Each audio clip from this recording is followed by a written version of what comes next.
ઉપલેટાના ગ્રામ્ય વિસ્તારમાં ભારે વરસાદથી નદીઓમાં આવ્યા નવા નીર। ઉપલેટાથી પસાર થતી મોજ નદી બે કાંઠે વહેતી થઈ। મોજ નદીમાં ઘોડાપૂરની સ્થિતિ, નદી બની ગાડી તૂર। ઉપલેટા મોજ નદી પરથી ખેતર તરફ જવા માટે બનાવેલ કોઝવે પાણીમાં ગરકાવ।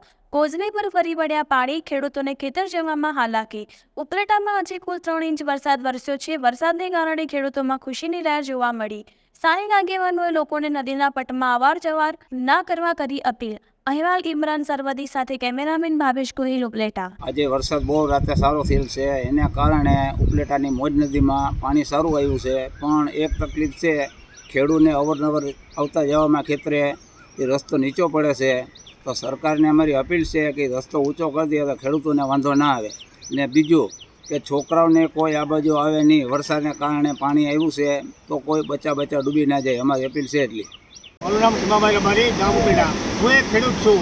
આજે ઘણો થતો ઉપલેટાની અંદર જે પ્રથમ જ વરસાદ જે 4 થી 5 ઇંચ ધબધબાટી બોલાવીને પડી રહ્યો છે, એ આખી રાત જે વરસાદ પડ્યો એની હિસાબે જે અમારી મોજ નદી છે એ અત્યારે ગાંડી તૂર થઈ છે। કારણ કે અત્યારે મોજ નદીની અંદર નવા નીરની આવક થઈ છે અને જે શમશાન પાસે આવેલો કોઝવે એ સંપૂર્ણપણે ગરકાવ થઈ ગયો છે। કારણ કે ઉપરવાસના ભારે વરસાદને કારણે જે પાણી આવ્યું નવા નીર, એના હિસાબે અત્યારે જે ખેડૂતોને જે કોઝવે છે એ સંપૂર્ણપણે નાશ થઈ ગયો છે। તો ખેડૂતો એક જ માગણી કરી રહ્યા છે વર્ષોથી કે આ કોઝવેને થોડો ઊંચો બનાવે અને સારો બનાવે, એવી અમારી માગણી કાયમી માટે રહી છે।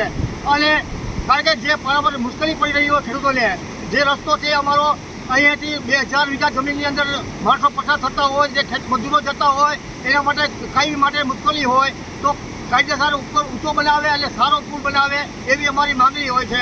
અને પાછી સામે કાંઠે જે અમારી જગ્યાઓ છે એ સામે કાંઠે સોમનાથ મહાદેવનું મંદિર, અમારે મસ્જિદ પણ આવેલી છે।